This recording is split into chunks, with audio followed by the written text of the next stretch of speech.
Hello students, good morning. How are you all? उम्मीद है कि आप लोग अच्छे हैं और आप लोगों की पढ़ाई भी अच्छी चल रही है। हम लोगों ने लास्ट क्लास में रेस्पिरेशन इन प्लांट स्टार्ट किया था और बहुत सारी चीज़ें हम लोगों ने पढ़ी थी पिछली बार। तो आज उसी चैप्टर का डिस्कशन कंटिन्यू करेंगे। हम लोगों ने एरोबिक एनारोबिक रेस्पिरेशन स्टार्ट किया था। जस्ट बेसिक्स हमने लिए थे। उसके पहले फ्लोटिंग रेस्पिरेशन हम लोगों ने पढ़ लिया था, प्रोटोप्लाज्मिक रेस्पिरेशन पढ़ लिया था, बेसिक्स हमने रेस्पिरेशन के देख लिए थे। एंड अलोंग विद दैट उसकी रिक्वायरमेंट क्या है, एटीपी की यूजफुलनेस क्या है, ये सब चीज़ें हम लोग ऑलरेडी डिस्कस कर चुके थे। तो चूंकि हम लोगों ने जस्ट एरोबिक और एनारोबिक का डिस्कशन स्टार्ट ही किया था, तो बहुत सारी चीज़ें उसमें अभी बाकी हैं। So once we discuss aerobic and anaerobic respiration, फिर हम लोग ग्रेजुअली स्टेप्स के बारे में बात करेंगे कि किन किन स्टेप्स से रेस्पिरेशन प्रोसेस हो पाती है। Alright students, so let's begin the today's session, that is distinction between aerobic and anaerobic respiration. तो पहले चलिए हम लोग डिस्कस कर लेते हैं एरोबिक रेस्पिरेशन के बारे में in detail, and later on we will be taking up anaerobic respiration. First is aerobic respiration.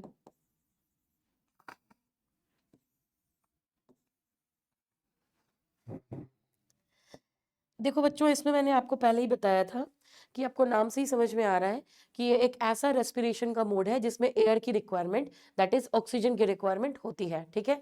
और जब ऑक्सीजन की प्रेजेंस में फूड ऑक्सीडाइज होता है तो वो कंप्लीटली ऑक्सीडाइज होता है, सारे उसके carbon carbon bonds break down होते हैं, जिसकी वजह से जो एनर्जी स्टोर्ड रहती है ग्लूकोज के अंदर वो मैक्सिमली रिलीज हो पाती है और ढेर सारे अमाउंट में हम एटीपी के तौर पे उसे स्टोर भी कर पाते हैं। Alright students, so aerobic respiration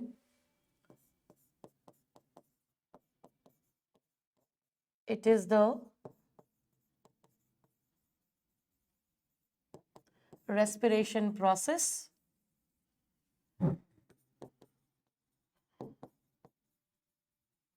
that occurs in presence of O2, that occurs in presence of O2। ठीक है। और जब ऑक्सीजन की प्रेजेंस में रेस्पिरेशन होगी बेटा तो वो कंप्लीटली ऑक्सीडाइज होगी हमारी फूड सबस्ट्रेट। ठीक है। So there is complete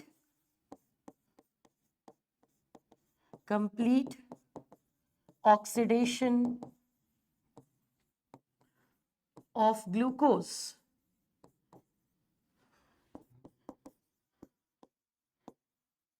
to liberate large amount of energy, to liberate large amount of energy stored in its carbon carbon bonds। ठीक है बेटा। तो यहाँ क्या हो रहा है, ग्लूकोज का कंप्लीट ऑक्सीडेशन हो रहा है, ऑक्सीजन की प्रेजेंस में हो रहा है। तो here you can add one word, aerobically. How this process is occurring? This process is occurring aerobically, which means that the process is occurring in the presence of oxygen. It's the highlighting feature of aerobic respiration। बिन oxygen की presence के ये process हो ही नहीं पाएगी। और दूसरी important चीज कि यहाँ पे फूड का होता है कंप्लीट ऑक्सीडेशन, जिसकी वजह से एनर्जी निकलती है इन लार्ज अमाउंट। ओके। अब ये जो एरोबिक रेस्पिरेशन है ये more common form of respiration है जो मोस्ट ऑफ द ऑर्गेनिजम्स में होती है, लाइक हायर ऑर्गेनिजम्स में हो गई, हायर प्लांट्स, हायर एनिमल्स, और बहुत सारे माइक्रो ऑर्गेनिजम्स हैं जो एरोबिकली रिस्पायर करते हैं। Okay students, so this is more common mode of respiration, more common mode of respiration. Right. So it's very important point है। मोर कॉमन मोड मीन्स जो चीज़ ज़्यादा कॉमनली होती है, इसका मतलब वो उसकी फ्रीक्वेंसी ज़्यादा होती है, वो ज़्यादा लोगों में या ज़्यादा ऑर्गेनिजम्स में देखा जाता है। तो हम यहाँ बात भी कर रहे हैं that this mode of respiration is taking place in most of the organisms. It occurs in most of the organisms like higher plants,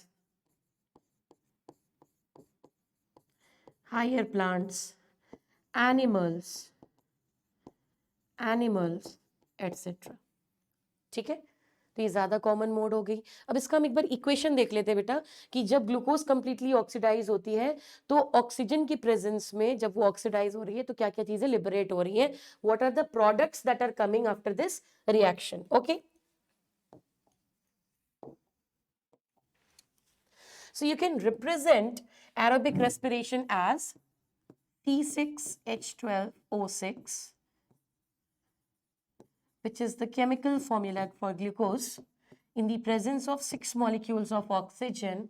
and definitely ये जो हम मेटाबॉलिक पाथवेज की बात कर रहे हैं ये एंजाइमेटिक प्रोसेसेस होते हैं, बिना एंजाइम के कैटालाइजेशन के ये सारे प्रोसेसेस नहीं हो सकते। तो कौन से स्टेप में क्या एंजाइम लग रहे हैं, we will see that also but later on. Okay, अभी आप ये जानो कि इसको हम इक्वेशन वाइज कैसे रिप्रेजेंट करते हैं।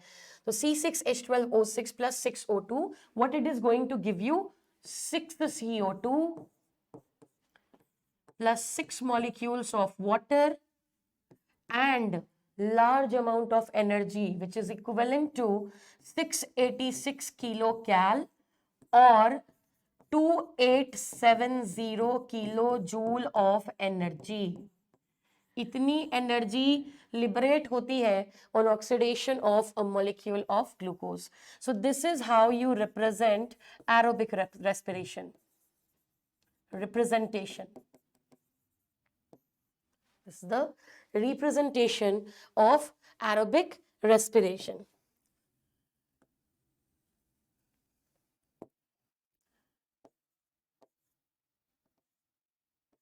Yes, fine. अब देखिए ये जो एरोबिक रेस्पिरेशन होता है बेटा ये 3 स्टेप्स में होता है, ठीक है। So aerobic respiration it occurs in 3 steps, बहुत ही वाइटल स्टेप्स हैं। इनमें से यदि कोई भी एक स्टेप गायब हो जाए तो ग्लूकोज कंप्लीटली ऑक्सीडाइज नहीं हो सकती, जिसमें कि पहला हमारा स्टेप होता है ऑक्सीडेशन का। Let us make our notes more colourful. The first step is glycolysis. पहला स्टेप जो होता है बेटा that is glycolysis. You need to remember one thing, that the very first step of oxidation of glucose, that is glycolysis, it occurs inside the cytoplasm. ये कहाँ पे होता है, ये साइटोप्लाज्म में होता है। और एक यहाँ पे और टर्म्स एंड कंडीशन वाली पॉइंट, कहते हैं ना टर्म्स एंड कंडीशन अप्लाइड। तो हम लोग पढ़ रहे हैं एरोबिक रेस्पिरेशन, लेकिन surprisingly the very first step of oxidation that is glycolysis ये होता है एनएरोबिक मोड में, ठीक है। इसलिए कई बार नीट में क्वेश्चन पूछा गया बेटा कि एरोबिक रेस्पिरेशन कहाँ पे होती है, ठीक है। सो व्हाट वी एक्सपेक्ट कि हमारा आंसर होना चाहिए cytoplasm plus mitochondria. But what the examiner is wanting, या जो क्वेश्चन सेटर है, what does he expect from a student. He expects कि ग्लाइकोलिसिस चूंकि ये कॉमन पार्ट है aerobic as well as anaerobic का, तो उनको ग्लाइकोलिसिस से मतलब नहीं है, उनको मतलब है ग्लाइकोलिसिस के बाद के स्टेप से, that is TCA cycle and electron transport chain which is coupled to oxidative phosphorylation, ठीक है। तो ये जो टीसीए साइकिल होती है, ये जो ईटीएस होता है which is coupled to oxidative phosphorylation, where do they occur, they occur inside mitochondria. So the answer which is expected from your end is that वो माइटोकॉन्ड्रिया एक्सपेक्ट कर रहे हैं। और देखिए क्वेश्चन कितना स्मार्टली फ्रेम करते हैं, एक ऑप्शन में आपको साइटोप्लाज्म भी मिलेगा, एक में माइटोकॉन्ड्रिया मिलेगा, एक में आपको साइटोप्लाज्म प्लस माइटोकॉन्ड्रिया मिलेगा, so that you first think over the option third rather than option number 2, ठीक है। बिकॉज मैं अपने स्टूडेंट्स को पहले भी बता चुकी हूँ और बताती रहती हूँ क्लासेस में कि NEET is all about cracking it, ठीक है। और जो एग्जामिनेशन सेटर होते हैं, जो क्वेश्चन सेटर होते हैं रादर, उनका पर्पस होता है कि वो बच्चों को छांटें, सेलेक्ट नहीं करें, ठीक है। And syllabus has to remain same all the time every year, they have to follow NCERT only. तो क्या करें, हर साल तो लाखों की तादाद में बच्चे बढ़ रहे हैं। सो क्वेश्चन इस तरीके से सेट किए जाते हैं कि उनको एलिमिनेट करने में मदद मिले, सेलेक्ट करने में मदद नहीं मिले। And you will have to be smart enough कि आप कैसे सेलेक्ट हो पाए, एलिमिनेट ना हो पाए।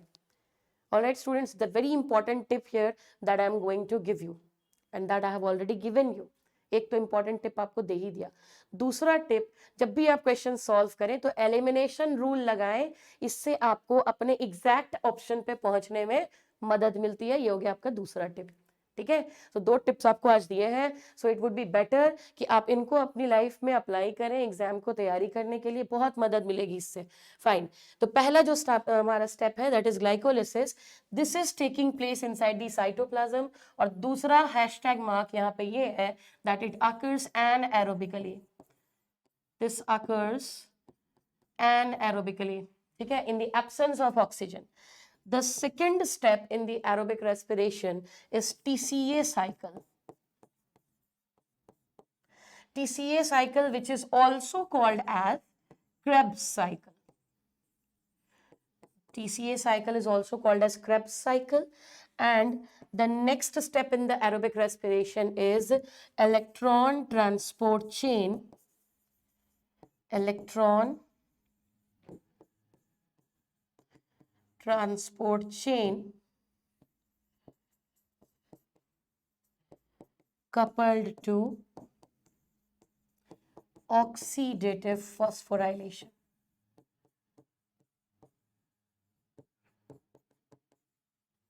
Coupled to oxidative phosphorylation. तो यहाँ जो सेकेंड और थर्ड स्टेप लिखे गए बेटा, this TCA and ETS coupled to oxidative phosphorylation.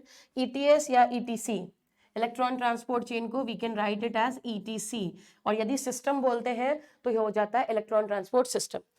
These two processes occur inside mitochondria.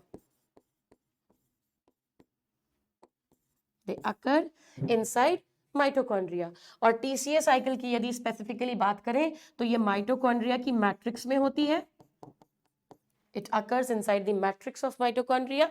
जबकि ये जो ईटीसी है या couple to oxidative phosphorylation, this occurs inside the inner mitochondrial membrane.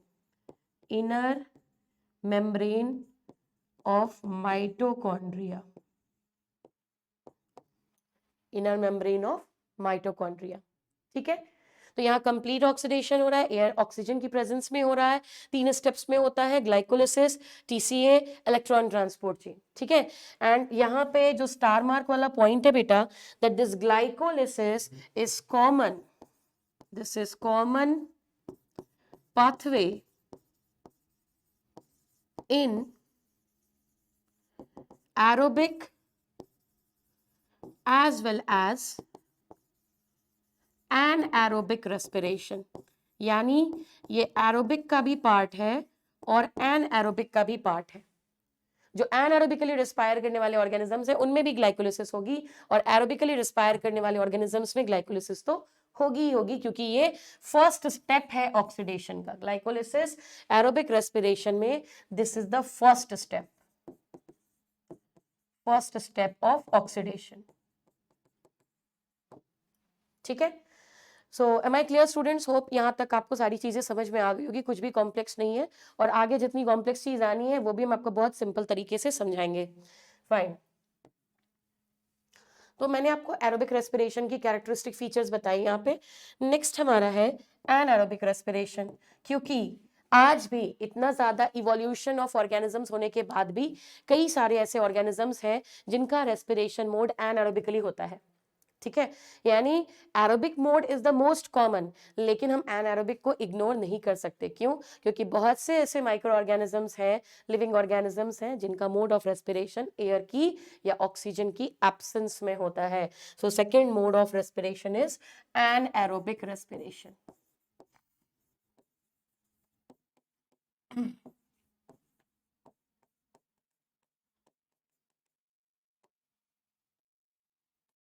anaerobic respiration. ठीक है, so anaerobic respiration, from the name itself it is clear that it occurs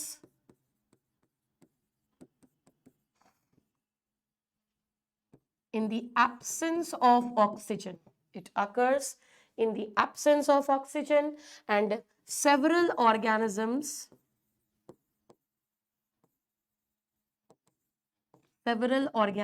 even today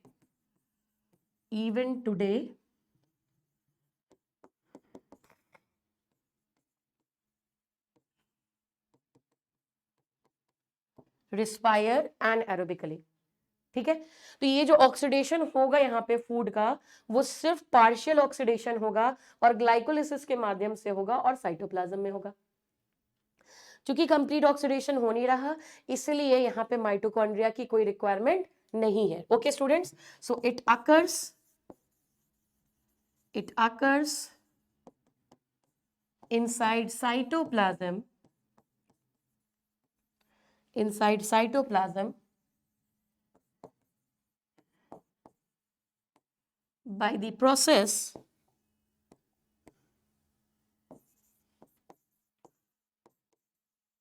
glycolysis. It occurs by the process glycolysis. So not to forget that glycolysis is the common pathway in anaerobic and aerobic organisms. Okay, fine. And there is no need of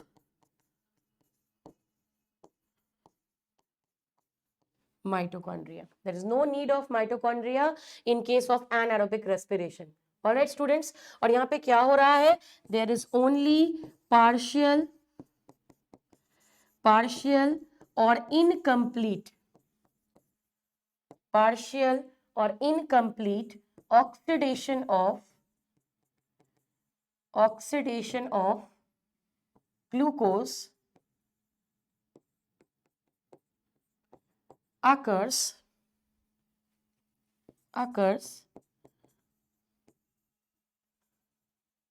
in the absence of O2. This is what happens in anaerobic respiration. And there was a scientist whose name was Kostishev. एक scientist थे जिनका नाम था कॉस्टिशेव, उन्होंने पहली बार एनाएरोबिक respiration की discovery करी थी। ठीक है, तो वो भी पॉइंट आपको बताएंगे।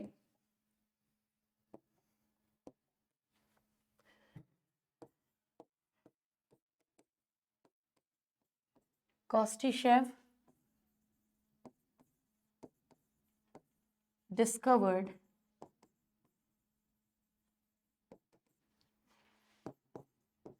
anaerobic respiration in the year 1902. ठीक है, तो आपने साइंटिस्ट का नाम याद रखना है और ईयर भी आप ध्यान में रख सकते हैं, क्योंकि कई बार ईयर बेस्ड क्वेश्चन भी पूछे गए हैं नीट में। ठीक है, सो यू नेवर नो कि आपके टाइम में कौन सा टाइप का क्वेश्चन बनेगा, ईयर बेस्ड क्वेश्चन आएगा या नहीं आएगा। तो जहां पे आपको ईयर स्पेसिफाई करके बताए जाते हैं, इट वुड बी बेटर कि आप ईयर को भी ध्यान में रखें। Okay students, fine. So the organisms that perform anaerobic respiration, they are commonly called as anaerobes. So organisms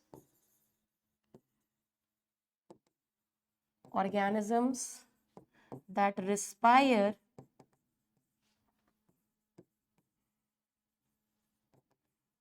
anaerobically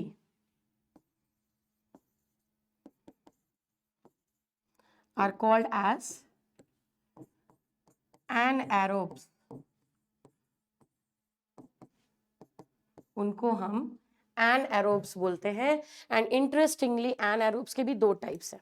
ठीक है, तो anaerobes के कौन कौन से टाइप्स आ जाते हैं, एक बार हम लोग anaerobes के टाइप्स देख लें, फिर एनारोबिक रेस्पिरेशन का इक्वेशन भी देख लेंगे कि एनारोबिक रेस्पिरेशन यदि किसी ऑर्गेनिज्म में होती है तो वो किस किस टाइप के प्रोडक्ट्स का फॉर्मेशन करते हैं, क्या क्या प्रोडक्ट्स बनते हैं in this mode of respiration. Alright, so anaerobes के दो कैटेगरीज आ जाती हैं बेटा, एक होते हैं ऑब्लिगेट एनारोब्स, एक कैटेगरी होती है ऑब्लिगेट एनारोब्स की और दूसरी होती है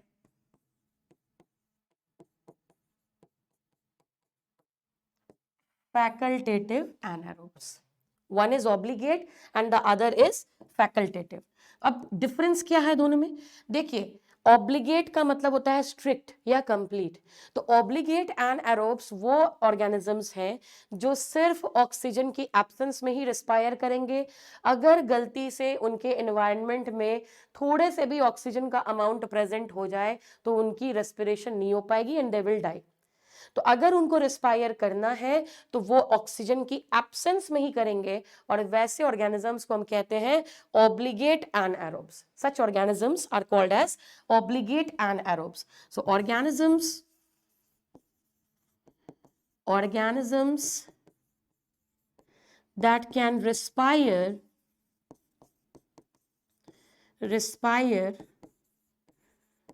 only in the absence of oxygen. The organisms that can respire only in the absence of oxygen, they are called as obligate anaerobes. Clear है? अब दूसरी कैटेगरी है फैकल्टेटिव. फैकल्टेटिव का अर्थ होता है ऑप्शनल. इट मीन्स कि जनरली ऐसे micro organisms जो एयर की प्रेजेंस में रिस्पायर करते हैं या ऑक्सीजन की प्रेजेंस में रिस्पायर करते हैं, but in case oxygen gets depleted completely or oxygen gets exhausted completely, then too they have ability to respire in the absence of oxygen. जबकि ऑब्लिगेट में क्या होता है, इसके पास एरोबिक रेस्पिरेशन के लिए एंजाइम्स ही प्रेजेंट नहीं है कि वो किसी भी कंडीशन में एरोबिकली रिस्पायर कर पाएगा. तो ऑब्लिगेट के केस में एक ये यहाँ पे कंडीशन हो जाती है, they lack enzymes for aerobic respiration. This is the problem that they face, and this is why they cannot respire in the presence of oxygen. Okay, so they lack enzymes for aerobic respiration, and it is the ultimate reason that they only have the option of respiring in the absence of oxygen. Students, clear? जबकि जो facultative होते हैं, facultative का तुम्हें क्या मतलब बताया? Facultative का अर्थ बताया ऑप्शनल, और ऑब्लिगेट का तुमको मतलब बताया स्ट्रिक्ट. ठीक है, तो ये स्ट्रिक्ट है कि इनको एनारोबिकली रिस्पायर करनी है. जबकि फैकल्टेटिव में क्या है, ऑर्गेनिजम्स generally रिस्पायर एरोबिकली. ये जनरल कंडीशन में एरोबिक ऑर्गेनिजम्स होंगे, एरोबिकली रिस्पायर करने वाले होंगे. लेकिन in case the oxygen is depleted और exhausted from the medium, then they have an option of respiring in the absence of oxygen. So organisms generally respire aerobically, but if oxygen gets depleted in the medium, then they can respire anaerobically.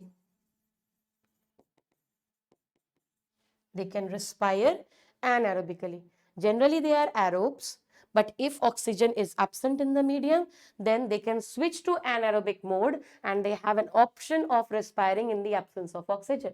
So this is what is called as facultative anaerobes. Am I clear, students? Hope I am very much clear to you. ऐसा कुछ भी complex चीज हम लोग नहीं पढ़ रहे. अब चलिए हम लोग एनारोबिक रेस्पिरेशन का थोड़ा सा इक्वेशन देख लेते हैं, कि इक्वेशन के माध्यम से आप समझ पाओगे कि क्या क्या पॉसिबिलिटी है, किन किन टाइप के प्रोडक्ट्स बनने की पॉसिबिलिटीज है. Okay, fine. So now let us talk about the representation.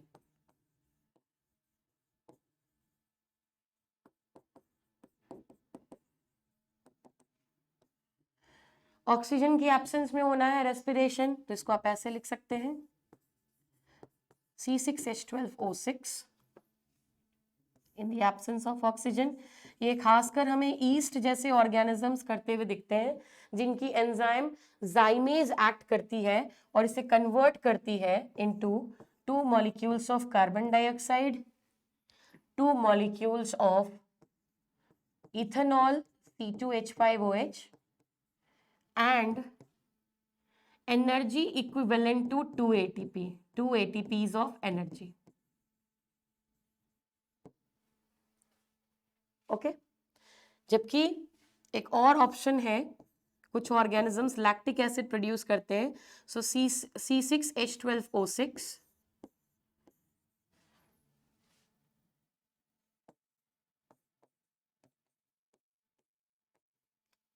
C3H6O3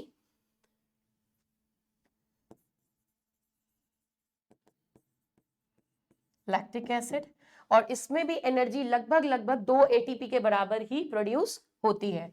so ATP equivalent to 2 ATPs, sorry energy equivalent to 2 ATPs. तो वहां पे भी आप देख रहे हैं कि 2 ATP के बराबर एनर्जी आ रही है, और यहाँ पे भी आप देख रहे हैं कि 2 ATP के बराबर एनर्जी आ रही है. Now if you compare aerobic respiration with anaerobic respiration, वहां जो 686 किलो कैलोरी ऑफ एनर्जी निकल रही थी, that was almost equivalent to 38 ATPs. ठीक है, इसको भी अगर आप किलो कैलोरी के टर्म्स में लें तो you will get energy equivalent to 59 kilo calorie and 36 kilo calorie like this.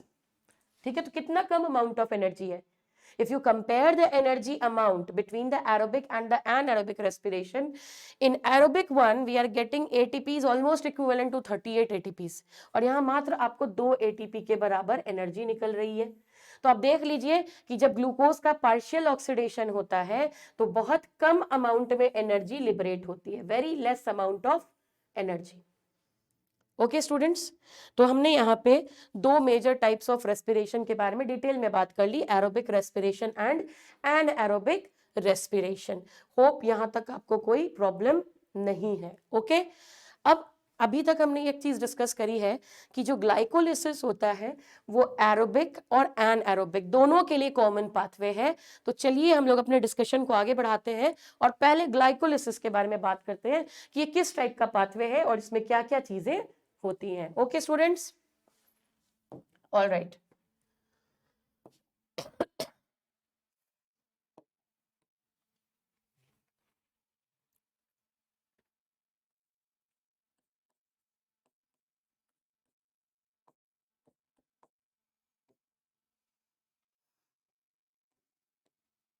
Glycolysis, glycolysis इसका यदि लिटरल मीनिंग देखा जाए तो ग्रीक एक भाषा है, उसमें ग्लाइकोन का मतलब होता है शुगर और लाइसिस का मतलब या लिसिस का मतलब होता है स्प्लिटिंग। शुगर का स्प्लिट होना या शुगर का टूटना, उसको ही हम कहते हैं glycolysis.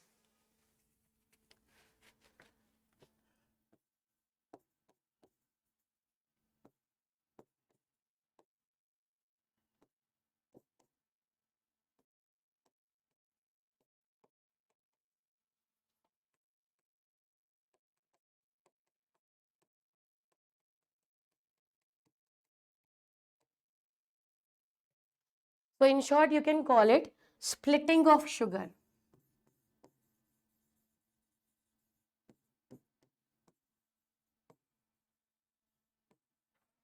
Splitting of sugar is called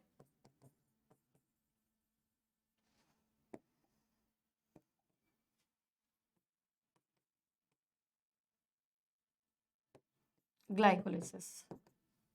Splitting of sugar is called as glycolysis. Okay students, now अभी आपको बता ही रखा है कि this is the common pathway, so it's a very important pathway। और इसमें होता क्या है, it is partial oxidation of glucose in the absence of oxygen inside the cytoplasm to produce 2 molecules of 3 carbon compound called as pyruvic acid। Okay students, तो glycolysis में क्या क्या चीजें हो रही हैं, it is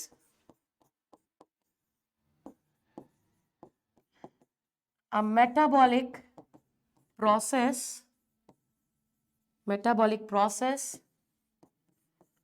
of partial or incomplete oxidation of glucose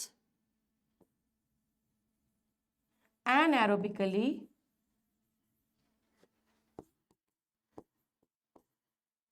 to produce 2 molecules of 3 carbon compound pyruvic acid। यानी glycolysis के एंड में जो प्रोडक्ट बन रहा है वो क्या बन रहा है, it is 2 molecules of 3 carbon compound and that 3 carbon compound is pyruvic acid। And in glycolysis there is incomplete or partial oxidation of glucose and that too it is taking place anaerobically। Okay, and where does it occur students, it occurs in cytoplasm। It occurs in cytoplasm। Okay, Germany के 3 scientist Embden, मेयरहॉफ and पार्नास, ये 3 scientist ने glycolysis को detail में study किया था और उनको honour करने के लिए हम लोग ग्लाइकोलिसिस को ईएमपी पाथवे भी कहते हैं। एमडेन का ई, मेयरहॉफ का एम और पार्नास का पी, ठीक है, और इस पाथवे को नाम दे दिया जाता है EMP pathway. Alright,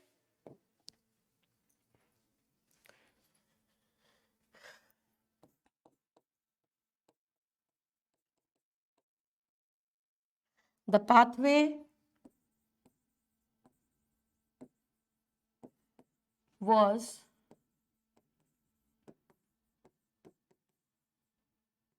worked down in detail by 3 German scientists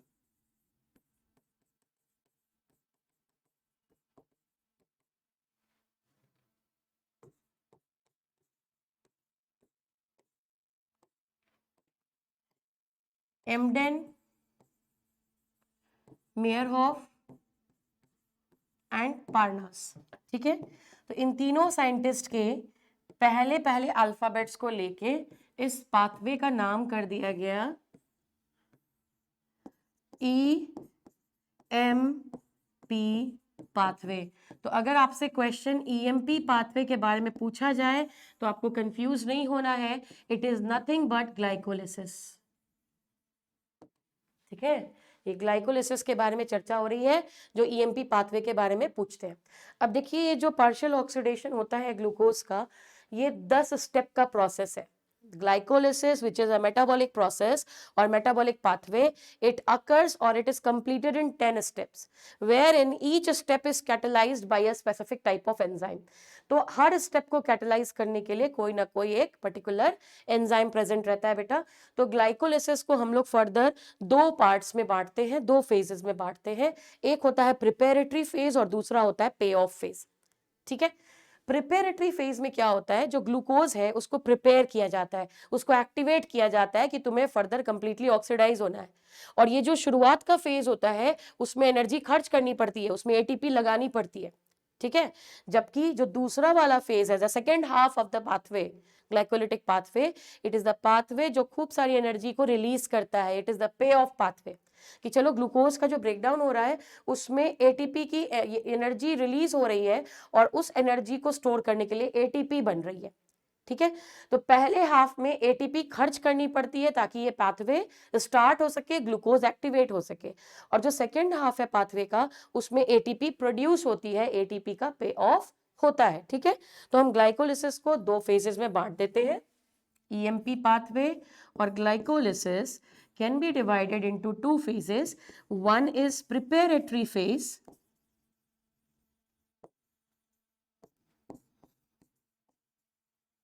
and the other is pay off phase. बहुत important pathway है। ठीक है, preparatory phase and other is पे ऑफ फेज। दूसरी इंपॉर्टेंट चीज जो आपको यहाँ ग्लाइकोलिसिस के बारे में बताई है, that it is a series of 10 enzymes catalyzed steps for partial oxidation of glucose.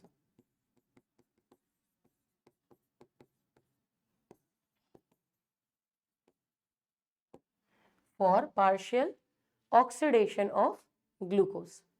ठीक है, यानी कि 10 अलग अलग स्टेप्स हैं और 10 स्टेप्स को कोई ना कोई पर्टिकुलर एंजाइम कैटेलाइज करेगा। Okay students, so it is a series of 10 enzymes catalyzed steps for partial oxidation of glucose, and in the preparatory phase, जिसको आप activation phase भी बोलते हो, activation phase भी बोलते हो, this activation phase requires activation of glucose. This requires activation of glucose, और glucose को एक्टिवेट करने के लिए एनर्जी खर्च करनी पड़ती है। So there is expenditure of energy, expenditure of energy in the form of ATP। ATP के फॉर्म में एनर्जी खर्च करनी पड़ती है प्रिपेरेटरी फेज में। जबकि जो पे ऑफ फेज है, पे ऑफ फेज में क्या होता है, फाइनल प्रोडक्ट का फॉर्मेशन होता है, final product that is pyruvate. इसे आप पायरुवेट भी बोल सकते हो, पायरुविक एसिड भी बोल सकते हो. So final product that is pyruvate forms, first thing. And second thing, there is production of energy या production of energy in the form of ATPs.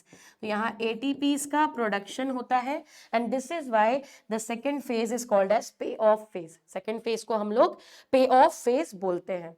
Okay अब जो ग्लाइकोलिटिक पाथवे है it is 10 step catalysed by enzymes pathway. तो अब आपको एक एक करके सारे स्टेप्स देखने हैं कि ग्लाइकोलिसिस में कौन सी स्टेप में क्या हो रहा है और कौन सी स्टेप को कौन सा एंजाइम कैटलाइज कर रहा है.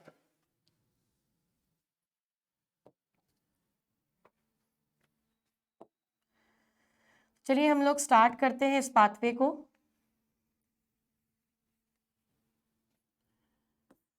which starts with one molecule of glucose. We have one molecule of glucose. और सबसे पहले स्टेप में क्या होता है? The first step is irreversible step. ये भी ध्यान रखना है कि कौन सा स्टेप इरिवर्सिबल है, कौन से स्टेप्स रिवर्सिबल है. ठीक है, so first step is irreversible और इसमें होता है phosphorylation reaction in the presence of enzyme hexokinase या ग्लूकोकाइनेज. देखिए काइनेज एंजाइम वो एंजाइम होता है which is responsible for phosphorylation reaction. ये किस चीज के लिए रेस्पॉन्सिबल होता है? It is responsible for phosphorylation reaction. और फॉस्फोराइलेशन रिएक्शन का मतलब होता है addition of a phosphate group. Phosphorylation reaction का मतलब होता है addition of a phosphate group. तो यहाँ पे फॉस्फेट ग्लूकोज को कौन देगा? आ रही है बारी एटीपी की, जो अपना टर्मिनल फॉस्फेट देके खुद कन्वर्ट हो जाता है एडीपी में और ग्लूकोज को फॉस्फोराइलेट करा देता है and it leads to formation of glucose 6 phosphate. पहले क्या बन गया? Glucose 6 phosphate. ये फर्स्ट स्टेप है जिसको हेक्सोकाइनेज या ग्लूकोकाइनेज कैटलाइज करता है और इसको लगती है Mg2+ आयंस की जरूरत as cofactor. Okay, now the second step is isomerization reaction. Glucose is an isomer of fructose. तो glucose 6 phosphate यहाँ पे convert होगा fructose 6 phosphate में.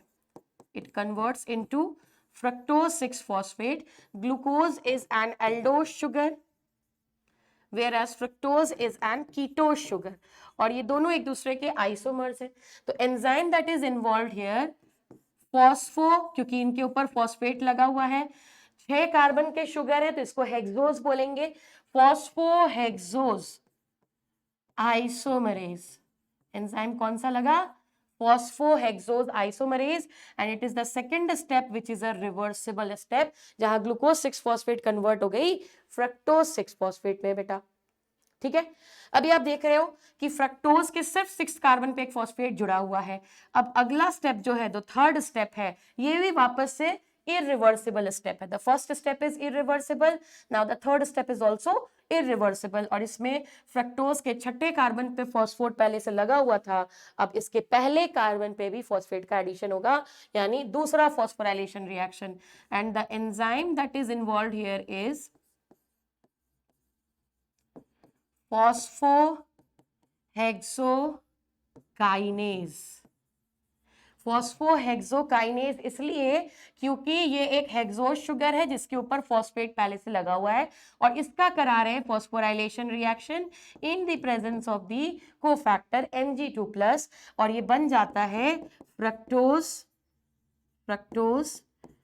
1,6 बिसफॉस्फेट. देखिए इसको आप बाईफॉस्फेट नहीं बोल सकते हैं, ना तो डाईफॉस्फेट बोल सकते हैं. आप इसको बाई या डाई तब बोलते हैं जब सिंगल कार्बन के ऊपर दोनों फॉस्फेट लगा होता. लेकिन आप यहाँ देख रहे हैं कि एक कार्बन के ऊपर, कार्बन नंबर 1 के ऊपर एक फॉस्फेट लगा हुआ है और कार्बन नंबर 6 के ऊपर दूसरा फॉस्फेट लगा हुआ है. इसलिए इसको हम बोलते हैं फ्रक्टोज 1,6 बिसफॉस्फेट, जो कि कैटलाइज होती है विद द एंजाइम फॉस्फोहेक्सोकाइनेज. अब फॉस्फेट कहाँ से आ रहा है? तो फॉस्फेट फिर से यहाँ पे एटीपी दे रही है और खुद कन्वर्ट हो जा रही है एडीपी में, खुद कन्वर्ट हो जा रही है एडीपी में. ठीक है, तो अब देखो अभी तक हमने 2 एटीपी का कंजम्पशन देख लिया. तो क्या आप पहले हाफ को नहीं कहिएगा कि इसमें एटीपी खर्च करना पड़ रहा है? बिल्कुल करना पड़ रहा है in the form of ATP. Okay students, तो अब आपको यहाँ पे एक चीज और बता दूं, ये जो फॉस्फोहेक्सोकाइनेज वाला स्टेप है इसको हम पेसमेकर स्टेप बोलते हैं. पेसमेकर स्टेप या रेट लिमिटिंग स्टेप, या कमिटेड स्टेप, पेसमेकर स्टेप या रेट लिमिटिंग स्टेप या कमिटेड स्टेप। ऐसा इसलिए क्योंकि अगर एक बार ये वाली स्टेप हो गई तो पूरा का पूरा ग्लाइकोलिटिक पाथवे एंड तक होगा, लेकिन यही वो स्टेप है, ये स्लो स्टेप है। क्यों? क्योंकि इस स्टेप को कैटेलाइज करने के लिए जो एंजाइम है फॉस्फोहेक्सोकाइनेज काफी कम प्रोपोर्शन में प्रेजेंट है इनसाइड दी सेल, जो डिसाइड करती है कि ये स्टेप होगी कि नहीं होगी। एक बार हो गई इट मींस कि अब तो पाथवे को कोई नहीं रोक सकता है, अब पाथवे तभी रुकेगी जब पायरुवेट बन जाएगा, यानी कि final product of the pathway. Okay, इसलिए इस स्टेप को हम बोलते हैं pacemaker step, rate limiting step और कमिटेड स्टेप। आपने केमिस्ट्री में भी पढ़ा होगा कि जो स्लोएस्ट स्टेप होती है वही किसी रिएक्शन की रेट की स्पीड या उसका एक्सेलरेशन डिसाइड करती है। ठीक है, तो रिएक्शन का स्टेप या कोई भी पर्टिकुलर रिएक्शन की रेट उसके स्लोएस्ट स्टेप द्वारा निर्धारित की जाती है। तो आप ऐसे समझ लीजिए कि ये जो फ्रक्टोज 1,6-बिस-फॉस्फेट बन रहा है, it is that kind of a step जो पूरे पाथवे का रेट डिसाइड करेगा। रेट लिमिटिंग स्टेप वही है। ठीक है, नेक्स्ट है फ्रक्टोज 1,6-बिस-फॉस्फेट। अब चूंकि ये 6 कार्बन कंपाउंड है, अभी आप जितने भी कार्बन कंपाउंड देख रहे हैं सारे के सारे 6 कार्बन वाले हैं। अब क्या होगा, फ्रक्टोज 1,6-बिस-फॉस्फेट स्प्लिट हो जाएगी into 2-3 carbon components in the presence of enzyme aldolase. Aldolase की प्रेजेंस में 2-3 कार्बन कंपाउंड्स बनेंगे। एक बनेगा dihydroxy acetone phosphate, dihydroxy acetone phosphate, जिसको हम शॉर्ट में DHAP भी बोलते हैं, विच इज अ 3 कार्बन कंपाउंड। और दूसरा बनता है ग्लिसरल्डिहाइड, ग्लिसरल्डिहाइड 3 फॉस्फेट, ये भी 3 कार्बन कंपाउंड है। अब आप देख रहे हैं दोनों 3 कार्बन कंपाउंड है और दोनों में एक एक फॉस्फेट लगा हुआ है, तो क्या इनको हम ट्रायोस फॉस्फेट बोल सकते हैं? Can we call them triose phosphate? Yes definitely. क्यों? क्योंकि ये जो शुगर कंपाउंड्स हैं 3 कार्बन वाले हैं इसलिए ट्रायोस, और दोनों में फॉस्फेट लगा है इसलिए ट्रायोस फॉस्फेट। एंड इंटरेस्टिंगली ये एक दूसरे के आइसोमर्स हैं, ये एक दूसरे के क्या है? आइसोमर्स है। इसी वजह से डाईहाइड्रोक्सी एसीटोन फॉस्फेट का कन्वर्जन हो जाता है इनटू ग्लिसरल्डिहाइड 3 फॉस्फेट, और इस एंजाइम को कराता है कैटालाइज फॉस्फो ट्रायोस आइसोमरेज। क्यों? क्योंकि ये एक दूसरे के आइसोमर्स है। क्लियर है? तो फॉस्फोट्रायोस आइसोमरेज की प्रेजेंस में DHAP is getting converted into glyceraldehyde 3 phosphate, और ग्लिसरल्डिहाइड 3 फॉस्फेट को हम फॉस्फो 3 फॉस्फो ग्लिसरल्डिहाइड भी कहते हैं, तो आप इसे ऐसे भी लिख सकते हो 3p-gal। क्लियर? तो यहां तक मुझे लगता है आपको समझ में आ गया। अब देखिए यहाँ पे डाईहाइड्रोक्सी एसीटोन फॉस्फेट कन्वर्ट हो गया है ग्लिसरल्डिहाइड 3 फॉस्फेट में, और एक पहले से बन रखा है ग्लिसरल्डिहाइड 3 फॉस्फेट, यानी कि इस स्टेप के बाद जितने भी आप जो भी रिएक्शन देखेंगे वो 2-2 के मल्टीपल्स में देखेंगे। क्यों? क्योंकि एक तो ग्लिसरल्डिहाइड बनी ही है पहले से, और एक डाईहाइड्रोक्सी एसीटोन फॉस्फेट भी कन्वर्ट होके बना दे रहा है। आ रही बात समझ में? तो अब हमारे पास अगली स्टेप में 2 ग्लिसरल्डिहाइड 3 फॉस्फेट होंगे बेटा। तो चलिए आगे वाली स्टेप हम लोग देखते हैं 2-2 के मल्टीपल्स में। 2 मॉलिक्यूल्स ऑफ p-gal फॉस्फोग्लिसरल्डिहाइड। ठीक है, अब इस स्टेप में क्या होना है? इस स्टेप में होना है dehydrogenation, dehydrogenation plus phosphorylation, dehydrogenation plus phosphorylation in the presence of enzyme glyceraldehyde,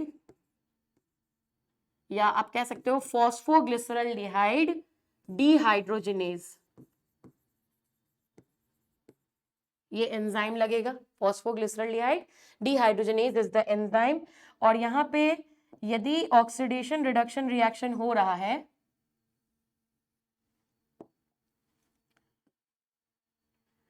in this step there is production of NADH from NAD plus, from NAD plus, यानी कि NAD plus is getting reduced, और चूंकि 2 के multiples में है तो 2 NAD plus convert हो रहे हैं 2 NADH में, ये रिड्यूस हो रहा है। इट मींस p-gal क्या हो रही है? ऑक्सीडाइज हो रही है, अपना हाइड्रोजन ट्रांसफर कर रही है NAD plus के ऊपर। क्लियर। और साथ में ये फॉस्फोराइलेशन रिएक्शन भी है, तो इसमें एक इनऑर्गेनिक फॉस्फेट का एडिशन होता है और अब ये 2 molecules of P GAL convert हो जाते हैं 1,3 बिसफॉस्फो ग्लिसरिक एसिड में। They get converted into 2 molecules of 1,3 bisphosphoglyceric acid में। क्लियर है स्टूडेंट्स? होप यहां तक आपको कोई दिक्कत नहीं है। ठीक है, 2 मॉलिक्यूल्स हैं तो 2 के लिए 2 फॉस्फेट लगती होगी। ऑलराइट, नेक्स्ट इज, ये भी रिवर्सिबल स्टेप ही है, इसका एंजाइम आपको बता ही दिया।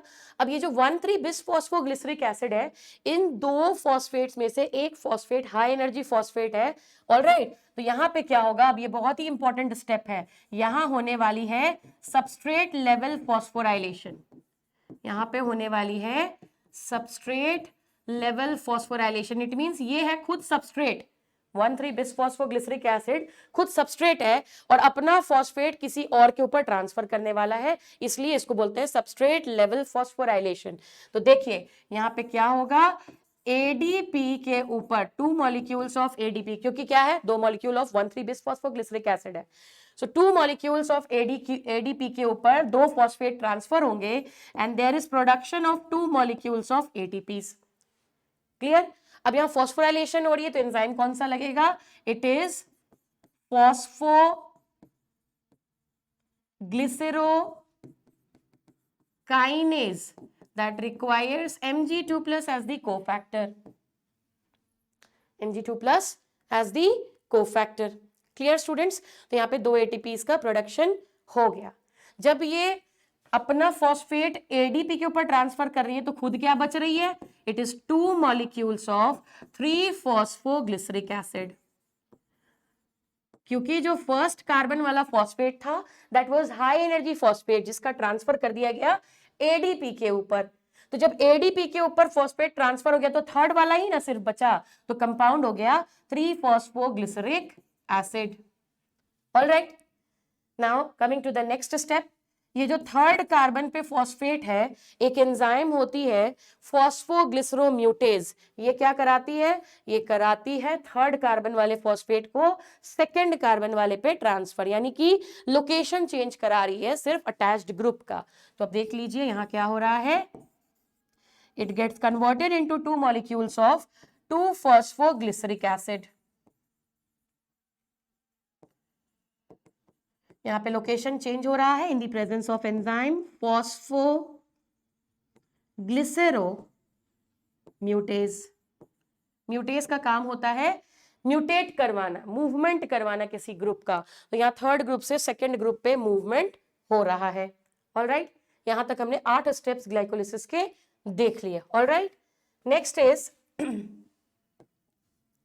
2 molecules of 2 phosphoglyceric acid, 2 molecules of 2 phosphoglyceric acid, PGA लिख सकते हैं इसको, phosphoglyceric acid, in the presence of enzyme enolase that meets either Mg2 plus or Mn2 plus as cofactor। ये एक तरीके का डिहाइड्रेशन रिएक्शन है बेटा, this is a type of dehydration reaction। So 2 molecules of 2 PGA, they get converted into 2 molecules of phosphoenol pyruvate, PEP, they get converted into phosphoenol pyruvate। ये हो गया 9th step। okay, and now in the last step which is also irreversible step, आपको याद रखना है कि step number 1, step number 3 और step number 10 glycolysis के इररिवर्सिबल स्टेप है। पूछा गया है क्वेश्चन इससे, they are the irreversible steps of glycolysis. और इन तीन को छोड़ के बाकी जितने भी स्टेप्स है वो सबके सब रिवर्सिबल स्टेप्स है बेटा। लास्ट स्टेप में क्या हो रहा है, ये जो पीईपी बनी है ये यहाँ पे आपको फिर से सबस्ट्रेट लेवल फॉस्फोराइलेशन देखने के लिए मिलेगा, सबस्ट्रेट लेवल फॉस्फोराइलेशन। ठीक है, ये अपना फॉस्फेट फिर से किसी के ऊपर ट्रांसफर करेगी यानी फिर से एडीपी, 2 मॉलिक्यूल्स ऑफ एडीपी से 2 मॉलिक्यूल्स ऑफ एटीपी का प्रोडक्शन होगा और ये खुद बन जाएगी, कन्वर्ट हो जाएगी पायरुविक एसिड में। और चूंकि 2 मॉलिक्यूल्स हैं, so we get 2 molecules of pyruvic acid and this step is catalysed by pyruvate kinase which requires either Mg2+ या K+ as the cofactor। ठीक है, तो पायरुवेट काइनेज की प्रेजेंस में PEP is getting converted into 2 molecules of 3 carbon compound pyruvic acid. तो आपने कुल मिला के 10 स्टेप्स अभी ग्लाइकोलिसिस के देखे हैं जो अलग अलग टाइप के एंजाइम्स द्वारा कैटलाइज किए जा रहे हैं। तो हमने क्या देखा, हमने स्टार्ट किया था 1 मॉलिक्यूल ऑफ ग्लूकोज से और एंड में हमारे पास क्या प्रेजेंट है, 2 molecules of pyruvic acid. So this is all about glycolytic pathway and this is all about for today's class। अब आगे का जो डिस्कशन है हमारा रेस्पिरेशन चैप्टर में वो हम लोग अगली क्लास में कंटिन्यू रखेंगे। ठीक है, उम्मीद करते हैं आपको सारी चीज़ें अच्छे से समझ में आई होगी और नहीं भी आई तो आगे हम लोग डिटेल्ड क्लासेस में और भी अच्छे से ले लेंगे। Okay, so thank you so much for joining in.